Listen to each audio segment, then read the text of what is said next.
ST bus सेवा दिवसेंदिवस दयनीय होत असून प्रवाशांचे हाल सुरू आहेत। एसटीच्या शिवशाही बसचा एक वाईट अनुभव प्रवाशांना आलाय। हा अनुभव पालघर ते पुणे प्रवासादरम्यानचा होता। एसटी महामंडळाच्या पालघर आगारातील बसची देखभाल दुरुस्ती अभावी दुरवस्था झाली आहे।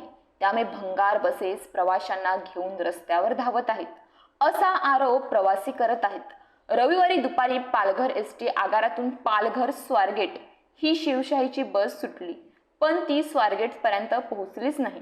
त्याआधी एक भयंकर अनुभव प्रवाशांना आला।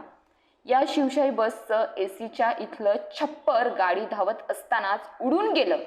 त्यामुळे एकच खळबळ उडाली। दुपारी 12:30 वाजण्याच्या सुमारास मुंबई अहमदाबाद महामार्गावर टेन नाका दुर्वेस गाव दरम्यान भरधाव वेगातील शिवशाही बस चालली होती।